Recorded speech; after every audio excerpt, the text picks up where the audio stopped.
నిండు మనసుతోటి అద్భుతమైనటువంటి స్థితికి మనందరిని చేర్చడానికి, మనందరిలో ఆధ్యాత్మికతను నింపడానికి సదా ఎప్పుడు ముందునే ఉంటారు, ముందు వరుసలో ఉంటారు. Thank you sir, thank you very much. Thank you బాబు గారు.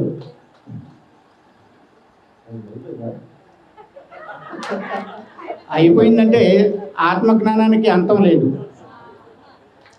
ఇది ఒక మహాసముద్రం. Okay, thank you. ఈ రోజున మనం చాలా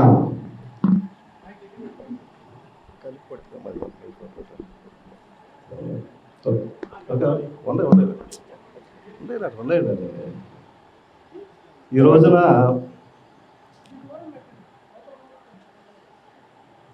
చాలా గొప్ప కార్యక్రమం నిర్వహించుకోవడం జరిగింది. ఈ కార్యక్రమంలో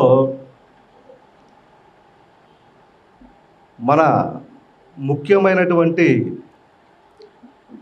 స్లోగన్ ఏంటంటే, ఓ మనిషి మేలుకో, జీవహింస మానుకో. చూశారండి, ఇది ఎంత గొప్ప వాక్యం అంటే, సాటి మనుషుల్ని మనం మేలుకొలుపుతున్నాం. ఎందుకంటే ఈ సమాజంలో 100కి 99 మంది మానవులు కనీసం మానవ జన్మ తీసుకున్నామన్న స్పృహ కోల్పోయి ఉన్నారు. ఆ స్పృహ కల్పించడం కోసమే మనం ఇలాంటి గొప్ప కార్యక్రమాలు నిర్వహించడం జరుగుతుందన్నమాట. అందుకనే మనం శాకాహార ర్యాలీ చేస్తూ ఏమని చెప్తామంటే, ఓ మనిషి మేలుకో, జీవహింస మానుకో. మానుకోకపోతే ఏం జరుగుతుంది?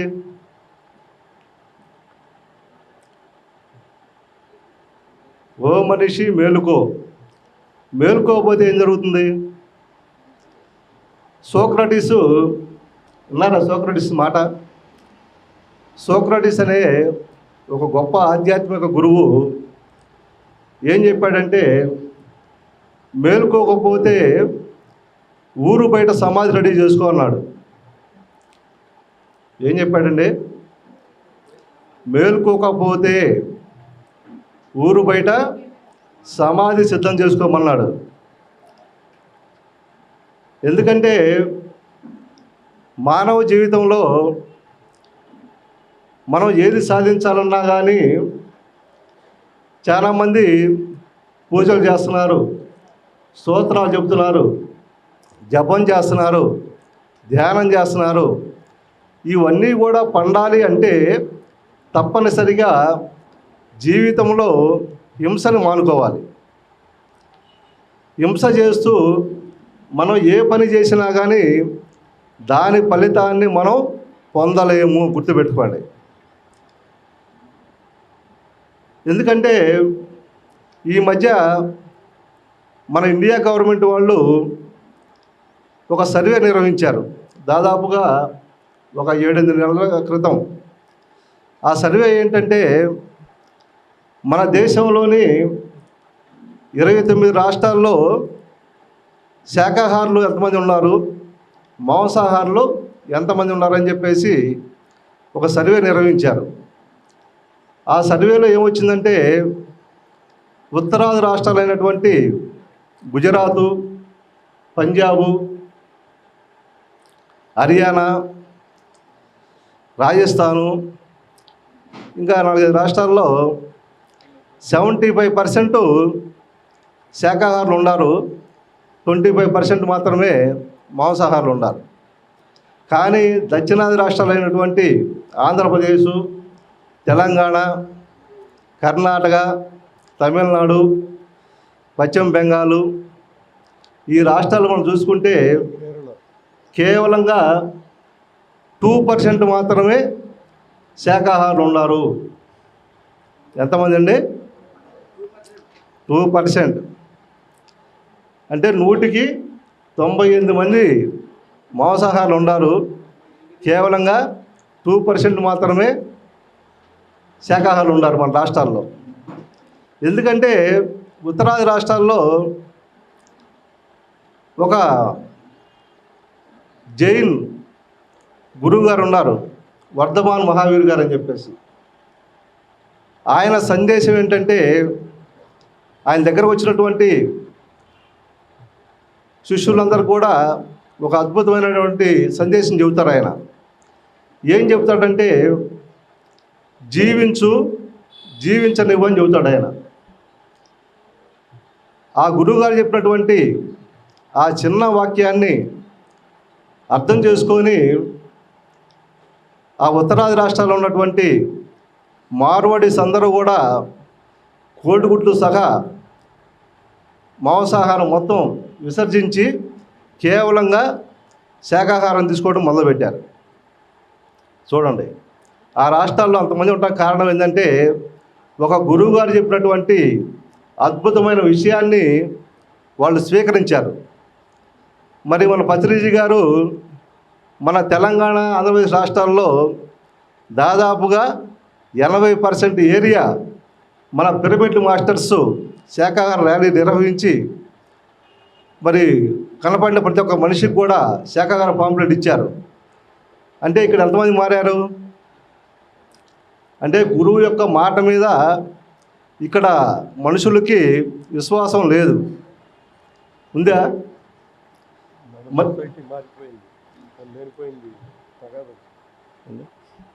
మారిపోయింది. ఎంతమంది మారారు? 1% కదండి. మన సర్వేలు ఎంత వచ్చింది? మారితే 90%, 70% రావాలా? పత్రిజీ గారి మాట విన్నట్టే. ఇని ఎంతమంది మారారంటే 1% మారారు. ఈ రాష్ట్రాలు ఎంతమంది మారారు అంటే 1% మారింది పత్రిజీ గారి సందేశం విని. తగ్గిన వాళ్ళు మారలేదు కదా. మనం ఎంతమంది పాంప్లెట్ పంచాం గుంటూరులో దాదాపుగా ఒక 100-150 ర్యాలీలు నిర్వహించుంటాం. ఎంతమంది మారారు? 1% మారారు అంతే. 99% మారలేదు. కేవలం మీరు గుర్తుపెట్టుకోండి, మాంసాహారం తినే వాళ్ళకే సూపర్ స్పెషాలిటీ హాస్పిటల్ కావాలి. ఆ శాకాహారం తినేవాడికి అసలు హాస్పిటల్లో పనే లేదు, వాస్తవం చెప్పాలంటే. మీరు వెళ్ళి గమనించండి, ఆ గుజరాత్, రాజస్థాను, హర్యానా ఆ రాష్ట్రాల్లో వెతికితే మనం సూపర్ స్పెషాలిటీ హాస్పిటళ్ళు గుంటూరు అంత టౌన్లో 1-2 ఉంటాయి. గుంటూరు అంత టౌన్లో. ఆ 4 రాష్ట్రాల్లో ఎన్నైతే సూపర్ స్పెషాలిటీ హాస్పిటల్ ఉన్నాయో ఇక్కడ గుంటూరులోనే అన్నీ ఉన్నాయి. ఎందుకంటే ఇక్కడ 98% ఆ పనికి మన ఆహారం తినే ఉన్నారు కాబట్టి వీళ్ళందరికీ కావాల్సింది ఏంటంటే సూపర్ స్పెషాలిటీ హాస్పిటలే కావాలి. ఇప్పుడు ఆర్ఎంపీ డాక్టర్ కూడా సూపర్ స్పెషాలిటీ హాస్పిటలే కడుతున్నాడు. ఎందుకంటే ఆర్ఎంపీ డాక్టర్కి వైద్యం తెలియదు. అందుకని డాక్టర్ అంటూ ఉంటే సూపర్ స్పెషాలిటీ హాస్పిటల్ పెట్టి తీరాల్సిందే. ఎందుకంటే ఈ రోగాలు అందరికీ అర్థం కావు. అందుకని వాళ్ళ గుంటూరులో అడుగడుక్కి సూపర్ స్పెషాలిటీ హాస్పిటలే ఉంది. అవునా కాదా? అందుకని ఏంటంటే మనము ఈ మానవ జన్మను సార్థకం చేసుకోవాలంటే పత్రిజీ గారు ఏం చెప్పారంటే, నాయన నేను 1,00,000 పుస్తకాలు చదివాను. 1,00,000 పుస్తకాల సారాంశం ఏంటంటే హింస సోడో హంస పక్కడో అని చెప్పి అన్నాడు పత్రిజీ గారు. అంటే హింసను వదిలిపెట్టడం జీవితంలో, హంసను పట్టుకోండి, మీ యొక్క జీవితం అద్భుతంగా ఉంటుందని చెప్పడం జరిగింది అనమాట. అందుకని ఏంటంటే ప్రతి ఒక్క మనిషి కూడా ముందు జీవితంలో హింసను వదిలిపెట్టండి. హింస చేస్తూ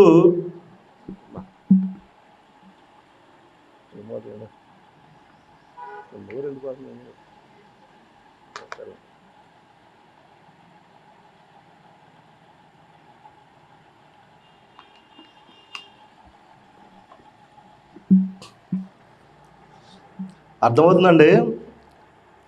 అర్థమవుతుందో చెప్పిన విషయాలు? అర్థం కావట్లేదా?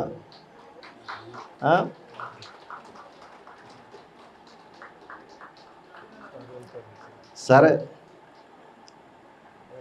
సరే మన యొక్క ముఖ్య అతిథిగా మన గుంటూరు ఏఎస్పి గారు హనుమంత్ గారు వచ్చున్నారు. వారికి తదుపరి కార్యక్రమం ఉంది కాబట్టి వారి యొక్క సందేశం మనం విందాము. ముందుగా థ్యాంక్ యూ సార్. ఒక హనుమంతప్ప గారి గురించి చెప్పాలి. నాకు పరిచయం ఎంత సంవత్సరం 2 సంవత్సరాలే.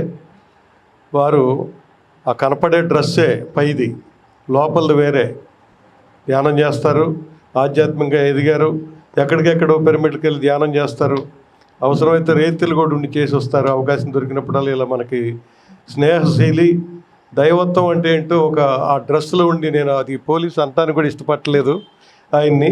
కాకపోతే వృత్తిరీత్యా పోలీసు వారి ఇందులో ఉన్నారు కాబట్టి వారు అది వేసుకొని ఇప్పుడు టైం లేక వచ్చారు. వారి గురించి చాలా చెప్పొచ్చు, కానీ ఇప్పుడు అవకాశం లేదు. వారు వెళ్ళాలంటున్నారు ముందు. థ్యాంక్ యూ సార్, మీరు వచ్చినందుకు మా వారి తరఫున నవ్యసాయి దీని తరఫున మీ అందరికీ కూడా వార్షికోత్సవానికి వచ్చారు. చక్కగా ఈ అవకాశాన్ని మాకు మీ జ్ఞానం ద్వారా పంచుతారని మనస్ఫూర్తిగా కోరుకుంటూ థ్యాంక్ యూ సార్. నమస్తే.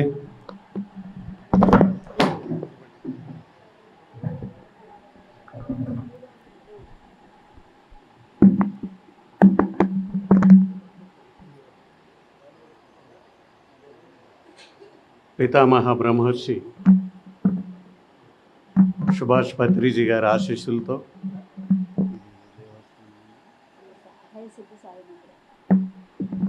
అభయసిద్ధి సాయి మందిరం వారి సహకారంతో ఇక్కడ మంచి కార్యక్రమం జరుపుకుంటున్నాం. వేదికపై ఉన్న పెద్దలందరికీ వందనాలండి. వేదిక ముందర ఉన్న ఆత్మబంధువులకు అందరికీ వందనాలు. నాకు ఈ అవకాశం ఇచ్చారు. డ్యూటీ ఉంది అనగానే వారు స్పీచ్ కూడా మధ్యలో ఆపేసి నాకు ఇచ్చారు. వారికి కూడా ప్రత్యేకంగా ధన్యవాదాలు తెలియజేసుకుంటున్నాను. ఏం లేదు, ప్రమోషనల్ ఏఎస్ఐ నుంచి ఎస్ఐకి ప్రమోషనల్ టెస్ట్ జరుగుతోంది. ఆల్రెడీ ఇప్పుడు టెస్ట్ రన్ అవుతుంది. వాళ్ళకు మధ్యలో లంచ్ బ్రేక్ ఇచ్చారు. వాళ్ళు భోజనం తిని మళ్ళీ ఆఫీస్లోకి లోపలికి వెళ్ళే లోపల నేను మళ్ళీ అక్కడికి వెళ్ళవలసి ఉంది. దానికి 1 అవర్ బ్రేక్ ఉంది. అందుకని నాకు కరెక్ట్ టయానికి గుర్తు చేశారు వెంకటేష్ గారు. అందుకే అన్నిదా భావించక ఇక్కడ ఉన్న ఆత్మబంధువులందరూ కూడా నా యొక్క పరిస్థితిని అర్థం చేసుకుంటారని ఆశిస్తూ ఫర్దర్ కార్యక్రమంలోకి ముందుకు వెళ్దాం. Thank you very much. మళ్ళా ప్రత్యేకంగా అందరికీ. అయితే ధ్యానం అంటే శ్వాస మీద ధ్యాస అని మనకు ప్రత్యేకంగా, అంటే అది ఒక ఈజీ మార్గం అని. తర్వాత కొన్ని స్టెప్స్ ఉన్నాయి. వాటి గురించి ఒక 2 విషయాలు మాట్లాడేసి వెళ్తాను. వారు హర్యానాలో 75% వెజిటేరియన్, ఆంధ్రప్రదేశ్లో 2.10 అనేది కరెక్ట్ కాదు. ఆయన కొంచెం మరీ అవమానంగా ఉంటుందని 1.7 అంటే 2 పాయింట్స్ కూడా లేదు, ఇంకా తక్కువ ఉంది. మన ఆంధ్రప్రదేశ్ యొక్క ప్రతిష్టను కాపాడాలని ఆయన ఏం చేశారంటే ఏదో 2 పాయింట్లు అట్లా కలిపి 2% అని అన్నారు. ఇది నేను చూసినప్పుడు కూడా నాకు ఆశ్చర్యం వేసింది. ఏంది ఇంతలా ప్రచారం జరిగింది కదా, మరి 2% ఏంటినని. దాని యొక్క ప్రయోజనాల గురించి ఒక 2-3 విషయాలు చెప్పేసి నేను సెలవు తీసుకుంటాను. ముందుగా ధ్యానం అంటే శ్వాస మీద ధ్యాస. బాబు ఫోన్ తీసుకో. నువ్వే మాకన్నా ఎస్పీ సార్ అయితేనే ఇవ్వు, లేకపోతే సైలెంట్గా ఉండు.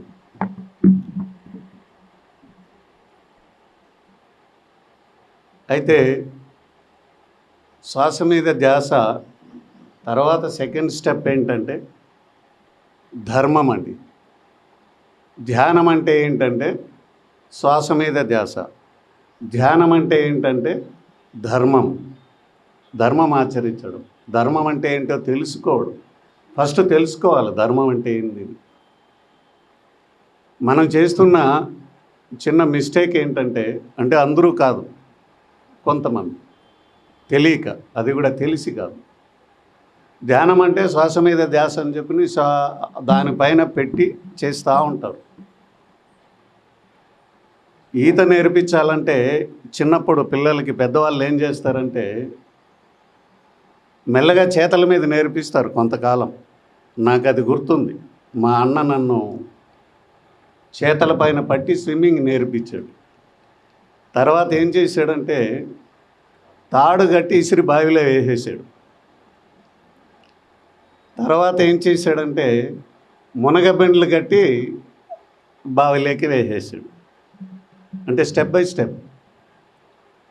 ఇక్కడ ఏమి, ఫస్ట్ మాత్రమే చేతులు ఆధారం, తర్వాత ఇసిరివేయడమే 2 సార్లు కూడా. అంటే దాంట్లోకి వేసేస్తే తర్వాత వాడు ఎట్లా ఒకట్లా బయటికి రావాలి. అది వాళ్ళ కాన్సెప్ట్. బయట ఉంటారంతే కాపలా. శ్వాస మీద ధ్యాస స్టార్టింగ్ ఆ చేతల మీద స్విమ్మింగ్ నేర్పించలాంటిది. తర్వాత తాడుగట్టి బయట వేయడం అనంటే ధర్మం ఆచరిస్తే 2వ స్టెప్ మీదకి వెళ్ళినట్లు. ఫస్ట్ స్టెప్ వచ్చి ఇంతే, చేతల మీద స్విమ్మింగ్ నేర్పడమే, శ్వాస మీద ధ్యాస. 3వ స్టెప్ ఏంటంటే ధ్యానం అంటే సత్యం తెలుసుకోవడం. ధ్యానం చేస్తూ చేస్తూ శ్వాస మీద ధర్మాన్ని ఆచరిస్తే సత్యం వైపుకి అడుగులు పడతాయి. సత్యం ఏంటో తెలియనంత వరకు మనం ధ్యానంలో ముందుకు వెళ్ళలేదనని అర్థం. పత్రిజీ గారు ఏం చేశారంటే శ్వాస మీద ధ్యాస అని ఎందుకు చెప్పారంటే ముందు దాంట్లోకి లాగేద్దాం, తర్వాత వాళ్ళే దాంట్లో ఆటోమేటిక్గా కొనసాగుతారు. దాని యొక్క ఇంపార్టెన్స్ తెలిసినని ఫస్ట్ శ్వాస మీద ధ్యాస అన్నారు. ఆ తర్వాత వారు కూడా చెప్పారు ధర్మాన్ని ఆచరించాలి, సత్యం తెలుసుకునే ప్రయత్నం చేయాలి, మొక్కలు నాటాలి అని. ఎవరైతే శ్వాస కావాలనుకుంటారో, శ్వాస ఎక్కడి నుంచి వస్తుంది మనకు, ఆక్సిజన్ కానీ ప్రాణవాయువు మొక్క దగ్గర నుంచి వస్తుంది. మీరు నాటారా మొక్కలు? ఎంతమంది మొక్కలు నాటి ఆ మొక్కల దగ్గర నుంచి గాలి తీసుకుంటూ ఉన్నారు?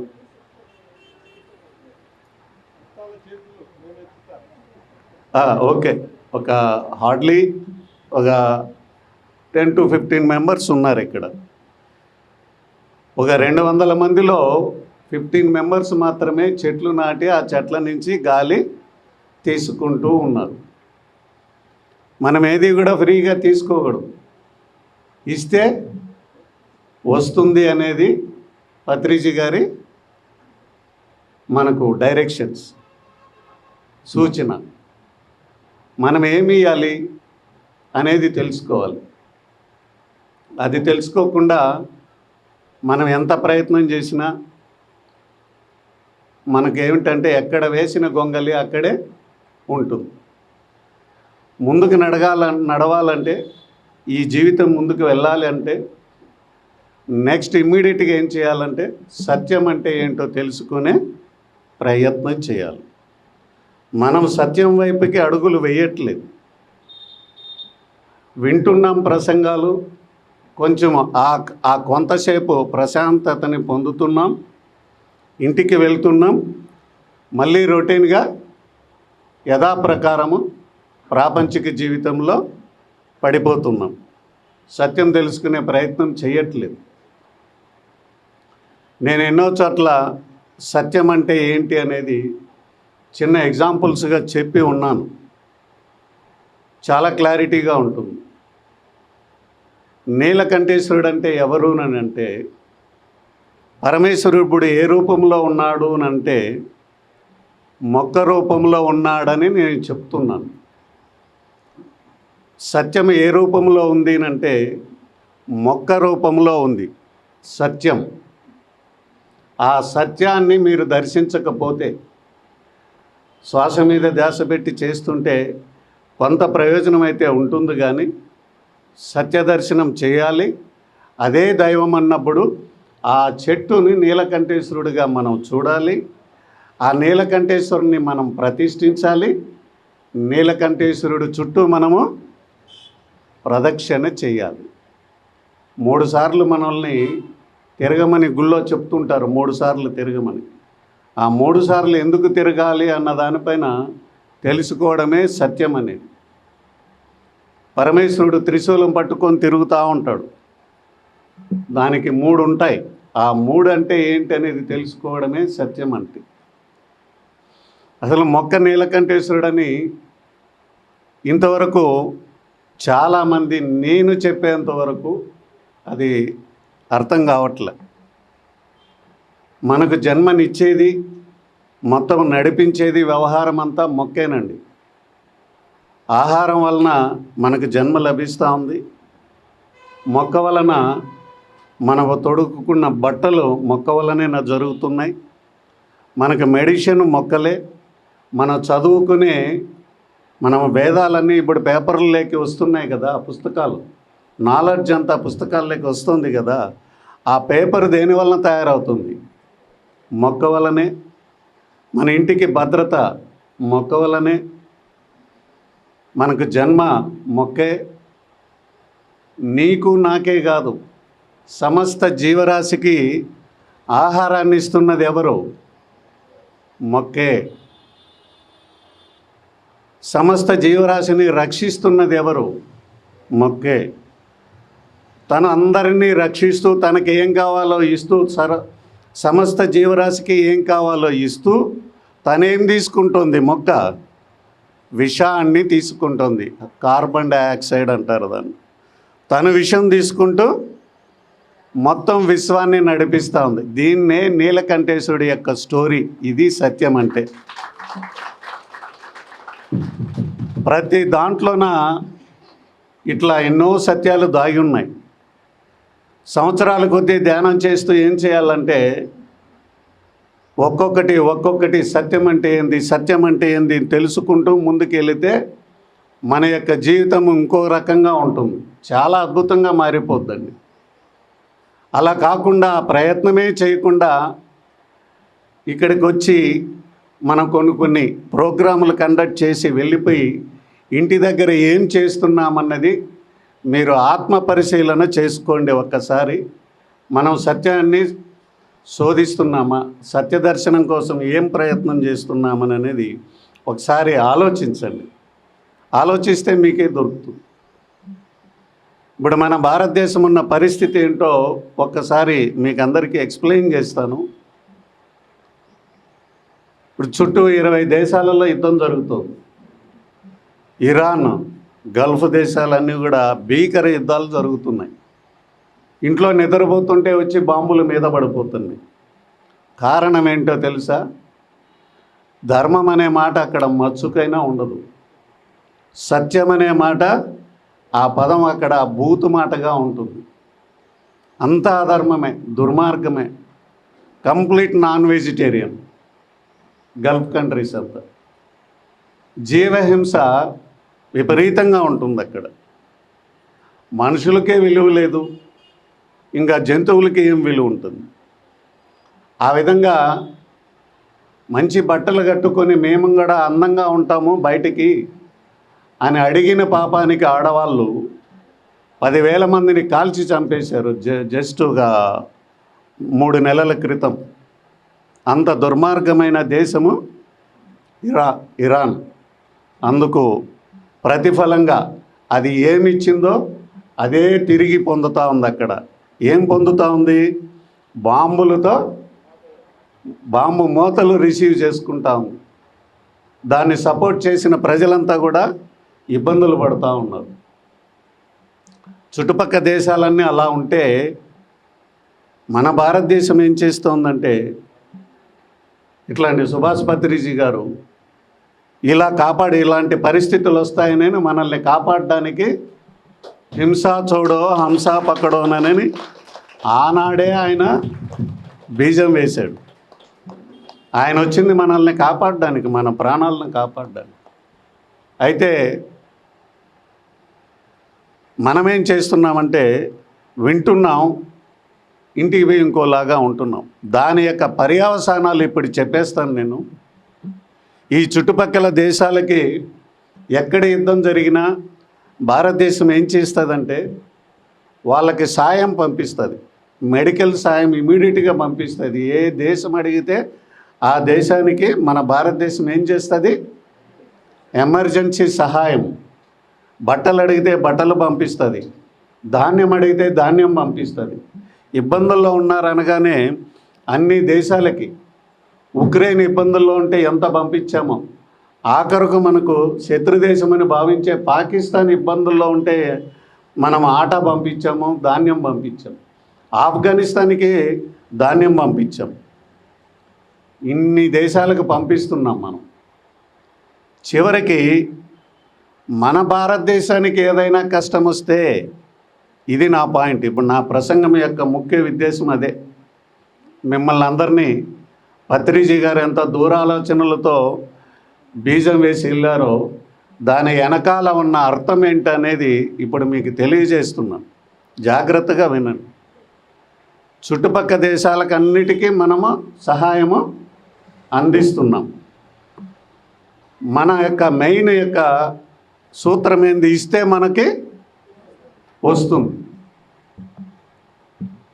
ఆ విధంగా చూస్తే ఎవరికి వస్తుందంటే, ఏ రాష్ట్రం అయితే 75% వెజిటేరియన్గా ఉన్నారో వాళ్ళు ఇస్తున్నట్లు లెక్క. ఏ రాష్ట్రం అయితే 70% ఉందో, ఏ రాష్ట్రం అయితే 50% ఉందో వాళ్ళు ఇస్తున్నారు ఈ యావత్ సమస్త జీవరాశికి ప్రాణదానం. ఏదైతే 2%లో, ఏ రాష్ట్రం అయితే 2%కి బిలో ఉందో వాళ్ళు ఏమీ యొక్క పొరుగు దేశాలకి ఏమీ ఇవ్వలేదని. ఇవ్వకపోతే మనం రిసీవింగ్ ఏం తీసుకోవాలి? ఇవ్వనందుకు ఇరాన్ ఏం రిసీవ్ చేసుకుంటా ఉంది? హింస రిసీవ్ చేసుకుంటారు. మనము ఆ రిసీవింగ్లో ఆ హింసను రిసీవ్ చేసుకోకుండా ఉండాలంటే ఈ 2% సరిపోదండి. ఇప్పుడు మనం ఇలా ఉంటాం, యుద్ధం వస్తుంది, ఎక్కడ పడినా ఆ ప్రభావం మన దగ్గర పడకపోవచ్చు. ఎక్కడన్నా పడితే ఏమవుతుంది? ముందు కరెంట్ కట్ అయిపోతుంది, తర్వాత గ్యాస్ కట్ అయిపోతుంది, తర్వాత పెట్రోల్ అనేది కట్ అయిపోతుంది. వాటి పర్యవసానం మన పైన ఉంటుందా లేదా?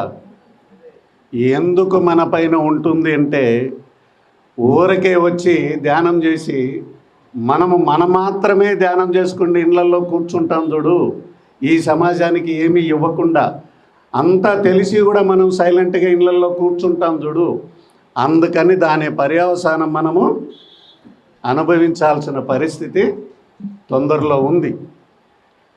ఏ రకంగా ఉంటుంది అంటే, వాళ్ళకు సాయం చేయడానికి భారతదేశం ఉంది, చుట్టుపక్కల ఉన్న దేశాలకి. మనకు సహాయం చేయడానికి ఈ చుట్టుపక్కల ఏ దేశము మిగిలి ఉండదు.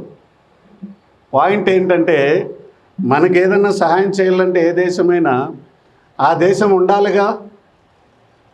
ఇరాన్ ఉంటుందా? గల్ఫ్ కంట్రీస్ ఉంటాయా? పక్కన దేశం ఉంటుందా? ఏ దేశము ఉండదండి మనకు సహాయం చేయడానికి.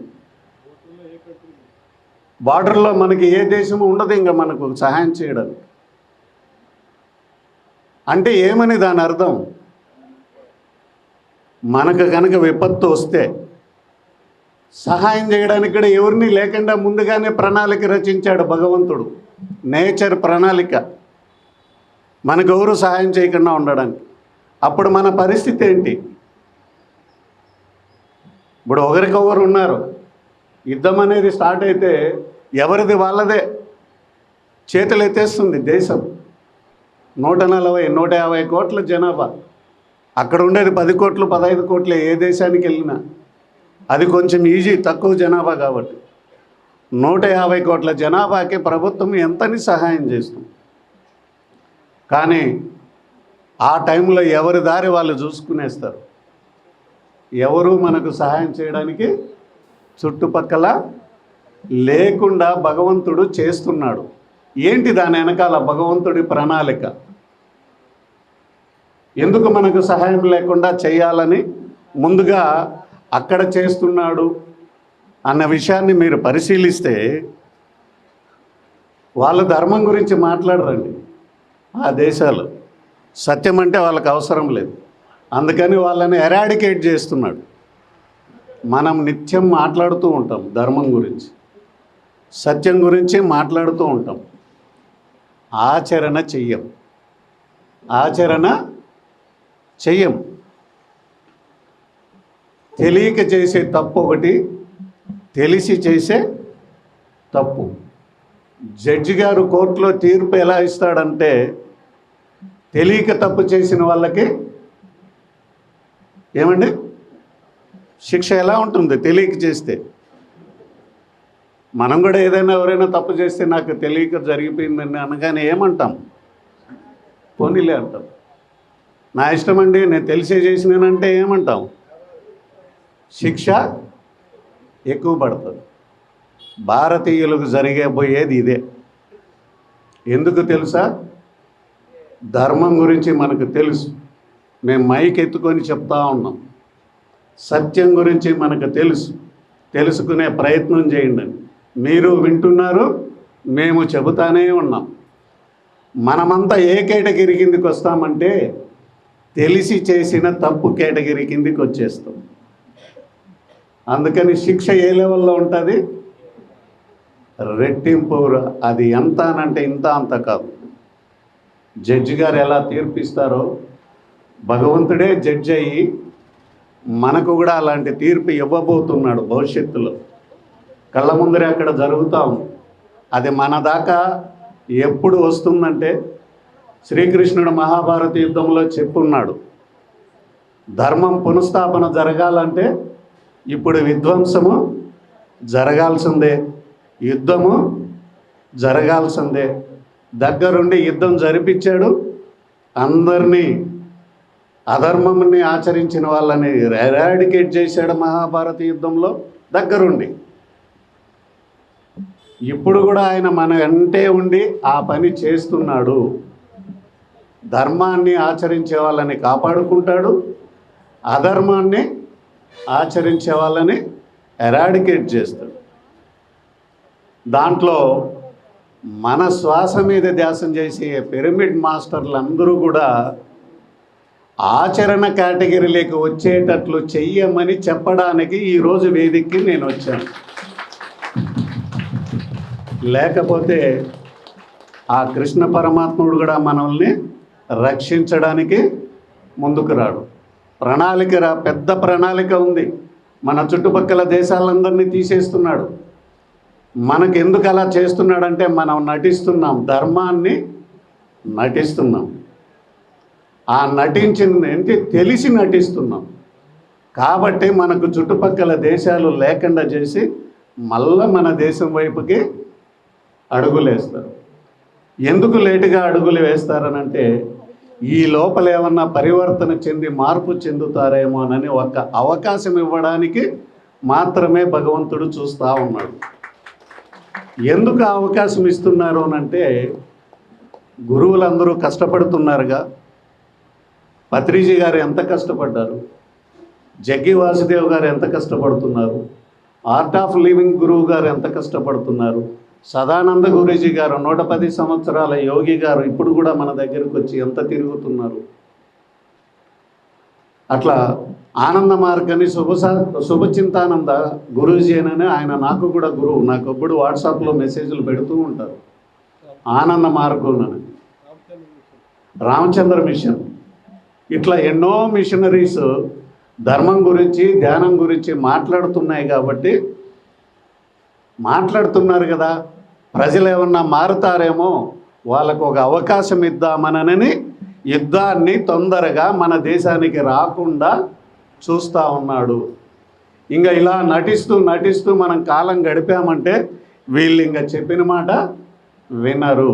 కృష్ణుడు 10,000 సంవత్సరాల క్రితం ధర్మం పునఃస్థాపన జరగాలంటే యుద్ధం తప్పదని ఎట్లా విధ్వంసం చేయించాడో ఆ విధ్వంసంలో మనం పడతాం. పడినప్పుడు మనల్ని కాపాడేది ఒక్క నిజాయితీ కలిగిన ధర్మం ఆచరిస్తూ చేసే ధ్యానం మాత్రమే మనల్ని రక్షణగా ఉంటుంది. కనుక మనం అటువంటి వైపుకి అడుగులు వేయాలి. గురువుల వైపున ఇంకా బాధ్యత చాలా సీరియస్గా ఉంది. ఈరోజు ఈ క్లాస్ విన్న వాళ్ళనందరినీ చెప్పి వెళ్ళిపోవడమే కాదు, గురువుల యొక్క బాధ్యత, మిమ్మల్ని కాపాడుకునే బాధ్యత కూడా ఈ వేదికపై ఉన్న గురువులు అందరిపైన ఉంది. ఎవరైతే మాట్లాడతారో స్పీకర్స్గా వాళ్ళందరిపైన ఉంది. మీరు చేయాల్సిన పనల్లా ధర్మం ఆచరణలోకి పెట్టాలి. ధృతరాష్ట్రుడు ధర్మం ఆచరణ పెట్టల, కౌరవులు ధర్మాన్ని ఆచరణ పెట్టల. ఏం జరిగింది? వాళ్ళందరినీ దగ్గరుండి లేపేశాడు భగవంతుడు. ఈడ మెసేజ్ ఏంటంటే కృష్ణుడు దగ్గరున్నాడు ఆ యుద్ధంలో. పో, నువ్వు అవసరం లేదు, నువ్వు ధర్మం ఆచరించడంలా, పో పో, నువ్వు బ్రతకడానికి లేదు. ద్రోణాచార్యుడు, కర్ణుడు, భీష్ముడు, మహాయోధులందరినీ, భీష్ముడు ధర్మాత్ముడే కదా, అయినా భీష్ముడిని చంపేస్తానన్నాడు. నువ్వు చావకపోతే నేనే చంపేస్తానన్నాడు కృష్ణుడు. ఎందుకో తెలుసా? మౌనం వహించినాము. ధర్మం తెలుసు ఆయన. మనమంతా కూడా ధర్మం తెలుసు మనకి, మౌనం వహిస్తున్నాం. అంటే కృష్ణుడు ఏమంటాడు? మౌనం వహించే వాళ్ళని మీరు చావకపోతే నేనే చంపేస్తానని అంటున్నాడు. మరి కృష్ణుడు ఎక్కడన్నా కనపడితే మనకు ఏదన్నా వరాలు ఇస్తాడని మీరు అనుకుంటున్నారేమో. లేదు. భీష్ముడికి ఏ గతో అదే గతి ప్రతి మౌనికి. ధర్మం తెలిసిన ప్రతి వాడు మౌనం వహిస్తే అదే గతి పడుతుంది. ధృతరాష్ట్రుడికి ఏ గతి పట్టిందో అదే గతి పడుతుంది. కౌరవులకి ఏ గతి పట్టిందో అదే గతి పడుతుంది.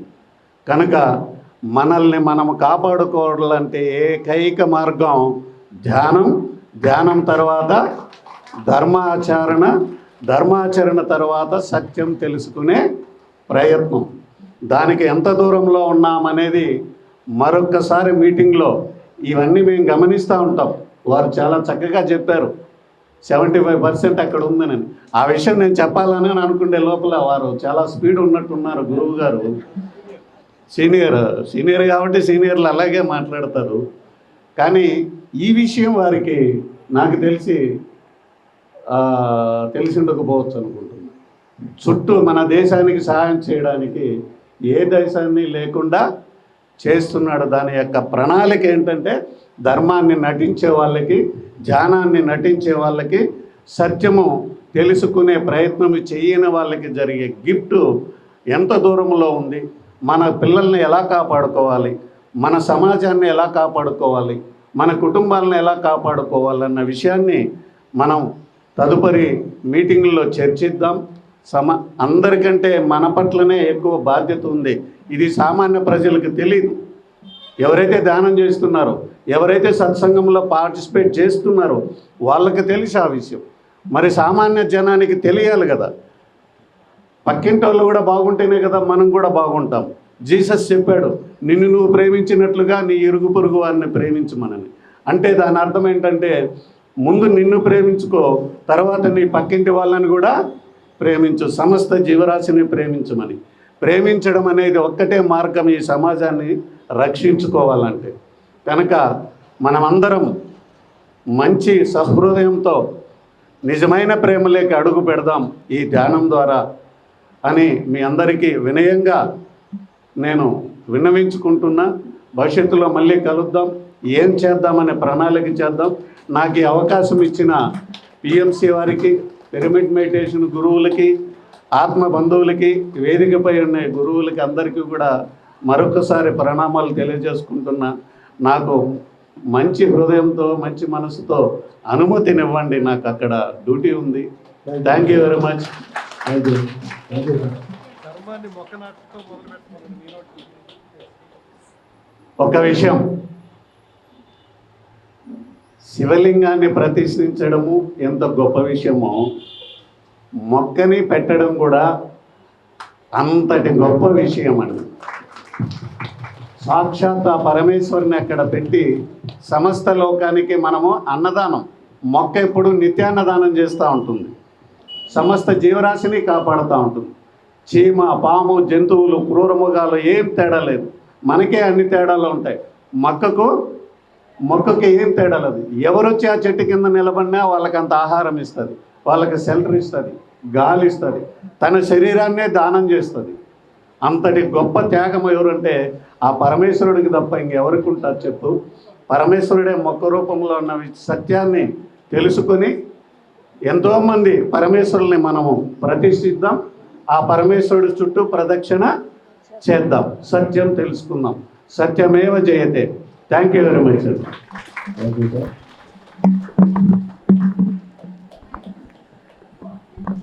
గురువు గారు చాలా సత్యాన్ని తెలుసుకోవాలని, ఆచరించాలని, ఆచరణ ముఖ్యమని చెప్పారు.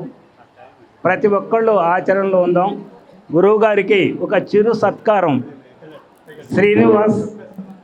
సీతా శ్రీనివాస్ దంపతులు చిరు సత్కారం.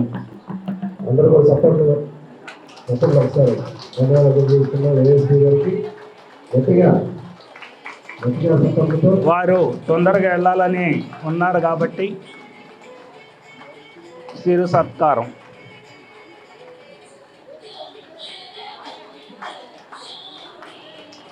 Thank you sir. గట్టిగా సపోర్ట్లో గట్టిగా తర్వాత ఉండరండి.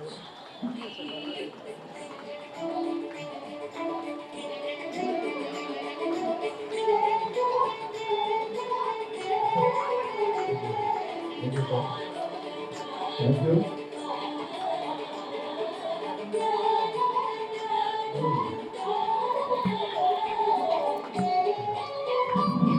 Thank you sir. Thank you అండి. జాగ్రత్త అండి, జాగ్రత్త. ఏఎస్పీ గారికి ఒకసారి అందరూ కూడా ధన్యవాదాలు తెలియజేస్తున్నాం. Thank you sir. Thank you. Next మన ఆచార్య వారు ఒక సందేశం ఉందాం. అందరూ కూర్చోండి. ఒక 15 నిమిషాలు మన స్వామీజీ గారి యొక్క సందేశాన్ని అందరం కూడా వివరించుకుందాం.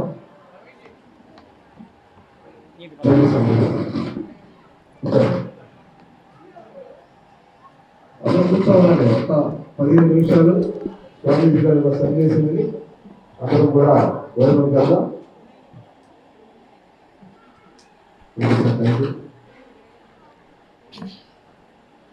అందరికీ జై శ్రీమన్నారాయణ. ప్రియ భగవద్ బంధువులారా,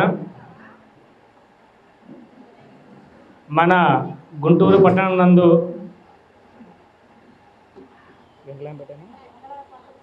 వెంగళాయపాలెంలో ఉన్నటువంటి ఈ ఆలయమునందు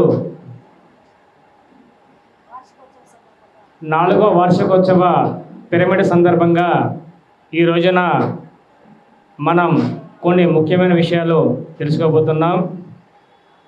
శ్రీ శ్రీ శ్రీ త్రిదండి రామానుజ చిన్నజీయర స్వామి యొక్క పర్యవేక్షణ మంగళాశాసనములతో శ్రీ శ్రీ శ్రీ త్రిదండి రామానుజ చిన్నజీయర స్వామి వారి యొక్క మంగళాశాసన పర్యవేక్షణలో ఈరోజు లలిత గారి యొక్క ఆధ్వర్యంలో కాకినాడ నుంచి నాకు సందేశం అందగానే ఈ విషయాన్ని తెలియజేస్తూ మై వాయస్ ఆఫ్ వి కేశవాచార్యులు అమరావతి ఆంధ్రప్రదేశ్ అను మాట ద్వారా మనం కొన్ని ముఖ్యమైన ఘట్టాలు ఏంటంటే, మనకు అయోధ్య రామాలయం నిర్మించినందున ఎన్నో వందల సంవత్సరాలు, ఎన్నో వేల లక్షల నిమిషాల పాటు మన పెద్దవాళ్ళు పరితపించి కష్టపడి జీవించి అనేక ముఖ్యాంశాలతోటి అయోధ్య రామాలయాన్ని ఎప్పుడు నిర్మిద్దామా అనే అంశచేత అనేక అంశాలతో పాటుగా మనం అయోధ్య రామాలయాన్ని ఇప్పుడు చూస్తున్నాం. ఈ అయోధ్య మహానగరం గురించి 150 కోట్ల భారతీయుల తరపున నేను 2025వ సంవత్సరం మొదలుపెట్టిన దీక్ష 2030 వరకు కొనసాగుతుంది. ఇప్పుడు దీక్షలోనే ఉన్నాను. ఈ సందర్భం చేత అనేక ముఖ్యాంశాలతో అయోధ్య అజరామం అంటే మనకు నేటి హిందూ సమాజానికి, హిందూ సనాతన ధర్మానికి ఉపయోగపడే విధంగా 12 సంవత్సరాల మొదలు 30 సంవత్సరాల లోపు ఉన్నటువంటి ఎవరైతే ఆడపిల్లలు ఉంటారో వాటికి నేటి హిందూ సనాతన ధర్మం ప్రకారంగా భగవద్గీత, రామాయణం, మహాభారతం, కురుక్షేత్రం, సుందరకాండ, భాగవతం గ్రంథాల ఆధారంగా మానవ జీవన నాడి గురించి పూర్వం మనకు లక్షల యుగాల ప్రమాణాన్ని బట్టి మానవుడి యొక్క జీవన ఉద్దేశం ఏంటి అనే అంశాల చేత ఈ చిత్రాన్ని రూపొందిస్తున్నారు. 2030 నాటికి PM నరేంద్ర మోదీ గారి ఆధ్వర్యంలో అయోధ్య శతాబ్ది శ్రీరామ కళ్యాణ మహోత్సవం, అయోధ్య అజరామం చిత్రాన్ని మరియు వికసిత భారత్ అనే అంశాన్ని ఈ 3 ఒకే సంవత్సరం జరుగుతాయి. ఆ ఒకే సంవత్సరం జరిగే విధంగా మనం అందరం శ్రీకారం చుడదాం. ప్రతిరోజు కూడా మన పనులు ముగించుకున్న తర్వాత జై శ్రీరామ్ అని వాట్సాప్లో కామెంట్ పెట్టండి. ఈ కామెంట్ ఏంటంటే ప్రతి నామస్మరణ మనం చేసే శ్రీరాముల వారి గురించి అయోధ్యకు చేరాలి కాబట్టి తెలియజేస్తూ, మనకు ఇప్పుడు మనం అనుకున్నాము భీష్మ పితామహ గురించి మనం మాట్లాడుకున్నాం కదా, ఆయన గురించి 2 ముక్కలు తెలుసుకుందాం. భీష్మ పితామహుడి గురించి పూర్వం అన్ని జన్మల నుంచి కూడా తెలిసిన వ్యక్తి ఎవరు అంటే శ్రీకృష్ణ పరమాత్మ. శ్రీకృష్ణ పరమాత్మ ఎదుటిగా ఉండి భీష్మ పితామహుడు, పితామహ నన్ను ఈ అంపశ మీద కూర్చోబెట్టి మరణించడం చేయొచ్చు కదా, ఇంత మారణ ద్రవ్యాన్ని చూపించడం ఎలా అని భీష్మ పితామహుడు శ్రీకృష్ణ వారితో అంటాడు.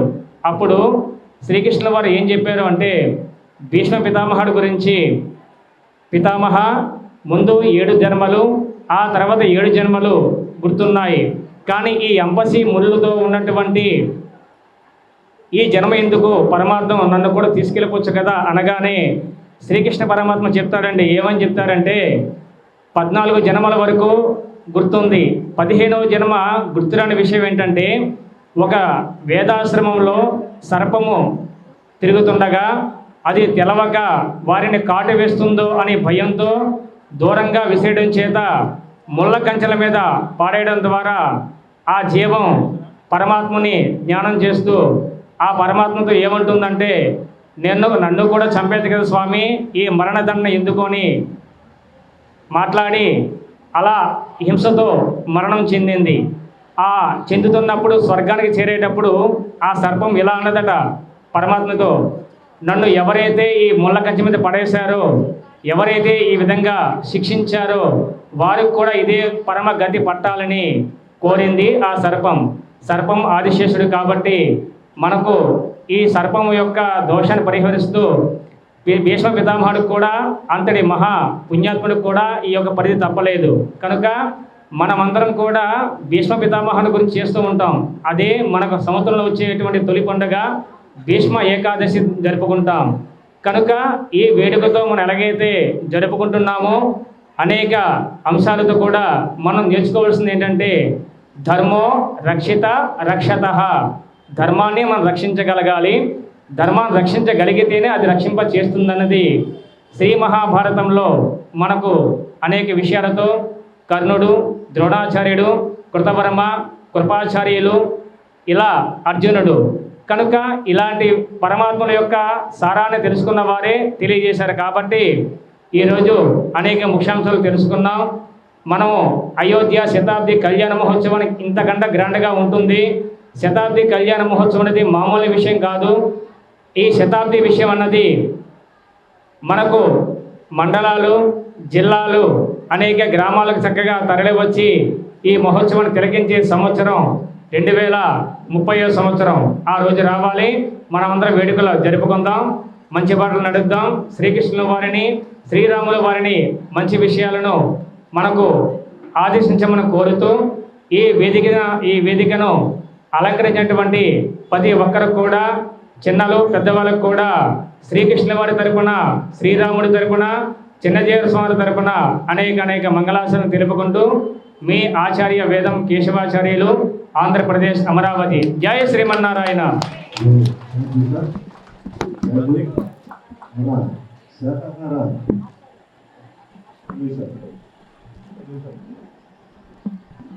గాంధీ గారి యొక్క సందేశం ఇస్తున్నామండి. చివరిగా ఒక 5 నిమిషాలు, only 5 minutes. Okay, thank you sir.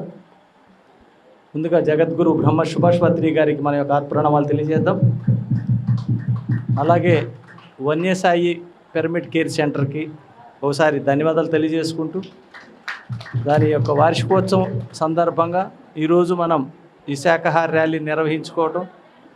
ఇందాక సార్ చెప్పారు కదా, ధర్మం అంటే ఏంటి, అన్నిటికన్నా కూడా అహింసా ధర్మం అనేది గొప్పది. కాబట్టి ఆ ధర్మమే మనం రక్షిస్తుంది. ధర్మో రక్షితి రక్షితః.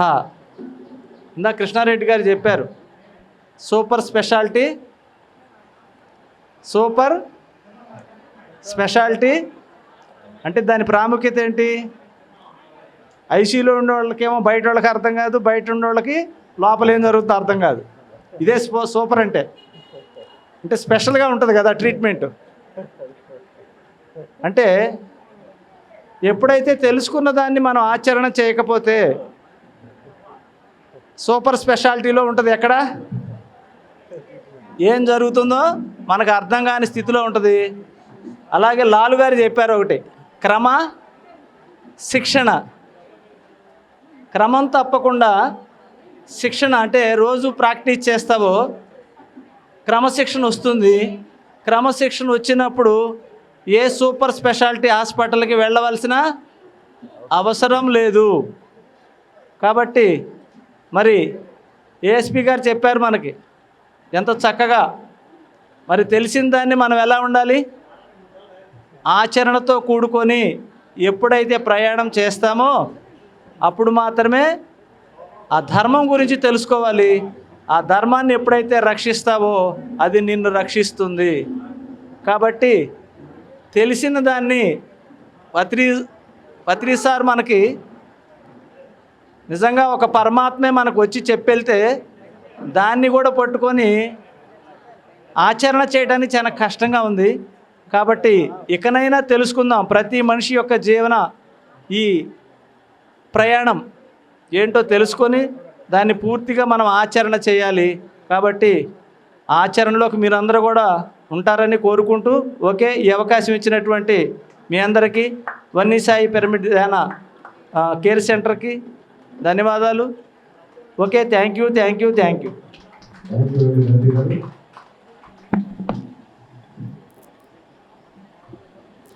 భోజనం టైం అయిందండి. అందరూ న్యూస్ చేసిన తర్వాత మళ్ళా సత్సంగం ఉంటుంది. అందరూ కూడా భోజనం చేద్దాం. Thank you sir.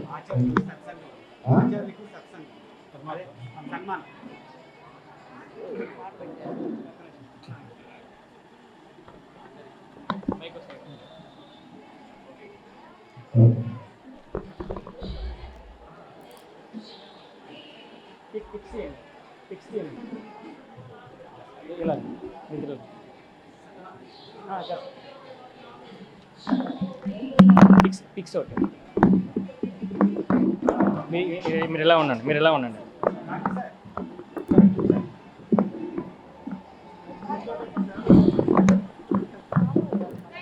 నాకు ఒక నిమిషం పొడి అయిపోయాడు. అదే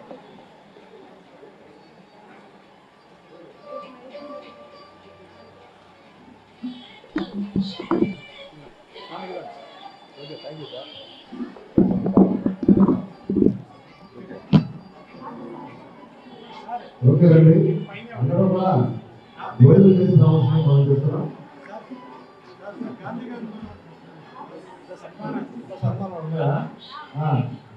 అన్ని చూసాను ఒకసారి.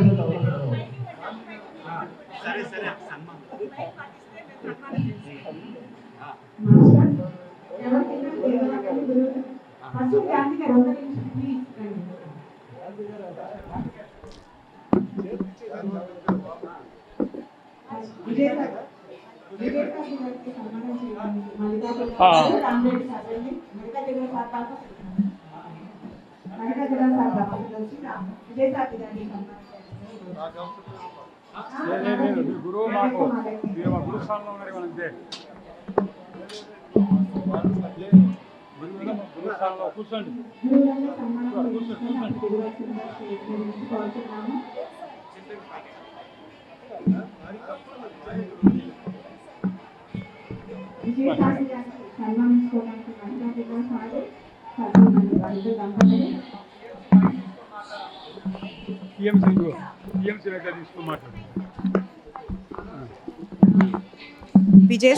విజయసారథి గారికి సన్మానించుకోవటానికి మల్లికార్జునరావు సారు వారి సతీమణి వచ్చారండి.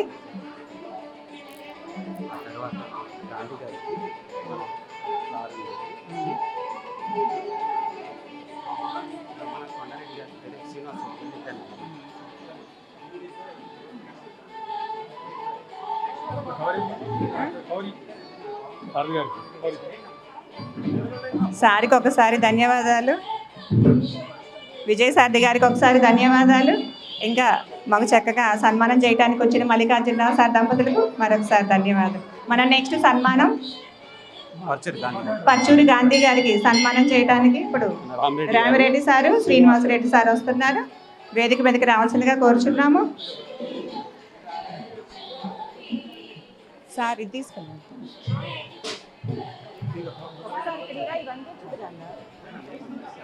మరి గాంధీ గారికి సన్మానించుకోవడానికి రామిరెడ్డి సారు, శ్రీనివాసరెడ్డి సారు ఇచ్చేసి ఉన్నారు. మనం చక్కగా అద్భుతంగా సన్మానించుకుందాం. ఇదిగోండి, ఇదిగో గురువు గారి బట్టలు ఇందులో పెట్టు.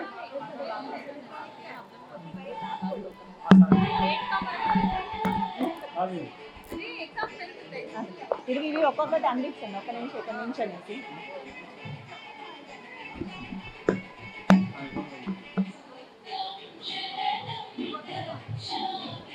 పర్చూరి గాంధీ గారు సత్కూర్చి వచ్చారు. వారి శాఖాహారాలు ఏమంటే అన్నవారు వెళ్తారు, అమ్మకం వెళ్ళగలరు. నడిచి మళ్ళీ కాదు. అటువంటి మహానుభావుడు ఈరోజు గమనించాయి తెలిసేట్టు వారు చేసి కూడా ఎంతో ఆనందంగా ఉంది. కాబట్టి ఒక అత్యద్భుతమైన గ్రేట్ మాస్టర్ గాంధీ గారు ఆచరణలో ఉన్న మాస్టర్ కాబట్టి వారిని గౌరవించుకోవాలని మనం గౌరవించలేదు. Thank you.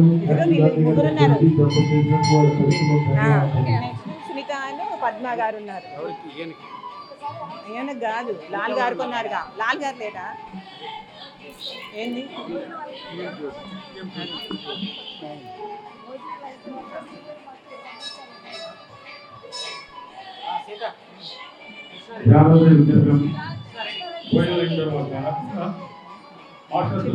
ఉన్నాయి కాబట్టి అందరూ కూడా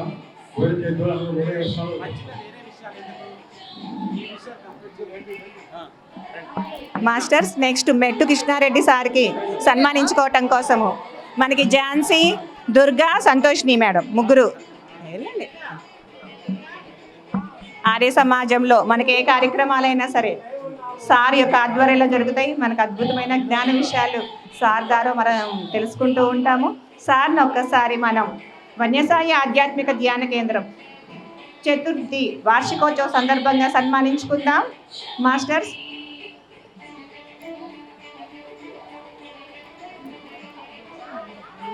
పద్మగారు ఎక్కలేస్తారా? మీతో రండి, మీరండి. సునీత మీరు రండి.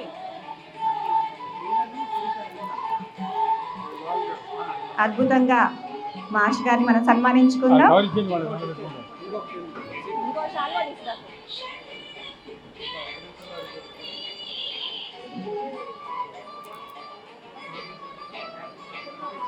అద్భుతంగా మనం మాస్టర్ గారిని సన్మానించుకుందాం.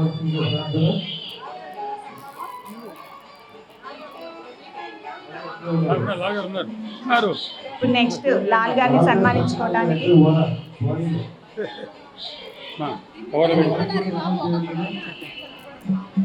నెక్స్ట్ మనకి గుంటూరు అధ్యక్షులైనటువంటి లాల్ గారు సన్మానించుకోవడానికి వెంకటేశ్వరరావు సారు,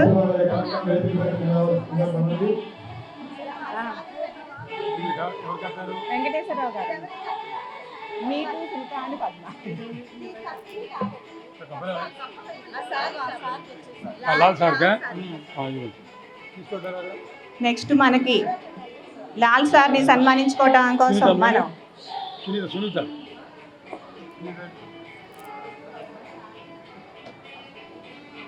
వెంకటేశ్వరరావు సారు, విజయసారథి గారు వస్తున్నారండి. వస్తున్నారు, వెళ్ళండి. వన్య సాయుధ్యాన ఆధ్యాత్మిక కేంద్రం చతుర్థి వార్షికోత్సవ సందర్భంగా మనం మాస్టర్స్ని సన్మానించుకుంటున్నాం ఫ్రెండ్స్.